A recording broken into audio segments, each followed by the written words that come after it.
గుమగుమల వంటలే వంటలే తెరకొట్టే కారం రంగు రుచి ఆచి కారం పొడి.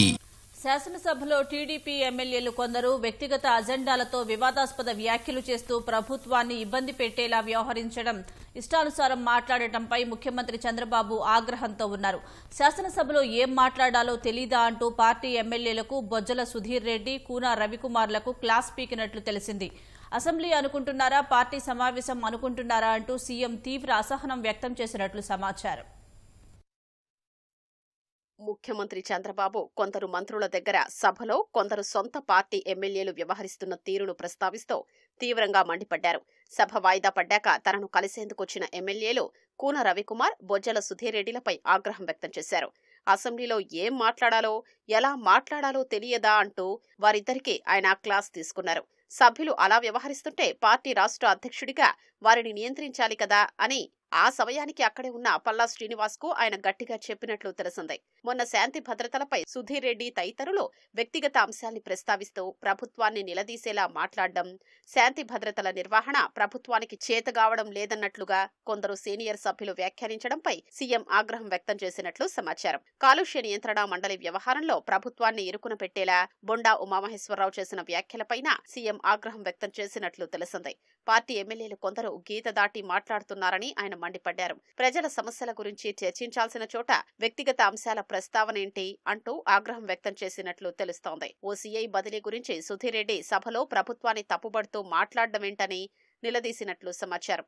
అధికార పార్టీ సభ్యులనుకుంటున్నారా, ప్రతిపక్ష సభ్యులనుకుంటున్నారా అంటూ సీఎం ఒకంత అసహనానికి గురయ్యారు. ఎంతో సీనియారిటీ ఉన్న సభ్యులు కూడా పరిధిలో దాటి వ్యవహరించడం ఏమిటని తీవ్ర ఆగ్రహం వ్యక్తం చేసినట్లు తెలిసింది. టీడీపీ శాసనసభాపక్ష సమావేశం పెట్టారని, సభ్యులకు అక్కడే గట్టిగా చెప్తారని ఆయన ఆదేశించినట్లు సమాచారం. ఇవాళ సాయంత్రం వరకు శాసనసభ సమావేశం ఉండడం, ముఖ్యమంత్రి వేరే కార్యక్రమాల్లో పాల్గొనాల్సి ఉండడంతో సమావేశం నిర్ణయాన్ని విరమించుకున్నారు. తాను వివిధ కార్యక్రమాల్లో పాల్గొనేందుకు జిల్లాల పర్యటనలకు వెళ్లినా సభలో ఎవరేం మాట్లాడుతున్నారో అన్ని తన దగ్గరున్నాయని సీఎం స్పష్టం చేశారు. సభలో ప్రతిపక్షం లేదని, మీరే ప్రతిపక్షం కంటే దారుణంగా మాట్లాడుతున్నారంటూ మండిపడినట్లు తెలిసింది. తాను రోజుకు 15 గంటల పాటు ఎందుకు కష్టపడుతున్నారని ప్రశ్నించారు. 5 ఏళ్ల వైసీపీ ప్రభుత్వంలో జరిగిన విధ్వంసం నుంచి రాష్ట్రాన్ని పునర్నిర్మించాలని, అభివృద్ధి చేయాలని శ్రమిస్తున్నారని తేల్చి చెప్పారు. ఎమ్మెల్యేలు బాధ్యత లేకుండా వ్యవహరిస్తే ఎలా అని నిలదీశారు. గత వైసీపీ ప్రభుత్వంలో ప్రజలు ఎన్ని కష్టాలు పడ్డారో తెలుసు కదా అన్న చంద్రబాబు, ఎమ్మెల్యేలు కూడా ఎన్ని ఇబ్బందులు పడ్డారో మర్చిపోయారా అని ప్రశ్నించినట్లు తెలుస్తోంది. అప్పుడింత స్వేచ్ఛగా ఉన్నారా అన్న ఆయన వైసీపీకి ప్రజలు 11 సీట్లిచ్చి ఇంటికి సాగనంపిన విషయాన్ని గుర్తు చేశారు. అధికారంలో ఉండి మనం తప్పులు చేస్తే పార్టీ మళ్లీ కోలుకోదని తేల్చి చెప్పారు. పార్టీ ఎమ్మెల్యేలకు క్రమశిక్షణ ముఖ్యమని, గీత దాటితే సహించనని ముఖ్యమంత్రి హెచ్చరించారు. ఎమ్మెల్యేలంతా విధిగా సభకు హాజరయ్యేలా చూడాలని చీఫ్ విప్ జీవీ ఆంజనేయుల్ని ఆదేశించారు. కొందరు సభకు 2 గంటలు ఆలస్యంగా రావడం, మధ్యాహ్నం 3 గంటలకే వెళ్లిపోవడంపై ఆయన ఆగ్రహం వ్యక్తం చేశారు.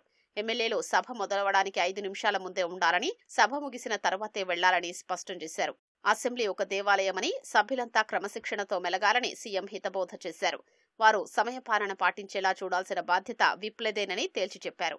ఇంతమంది ఉండి ఏం చేస్తున్నారని విప్లపై ఆగ్రహం వ్యక్తం చేసిన సీఎం ఎమ్మెల్యేలకు గట్టిగా చెప్పాలని ఆదేశించారు.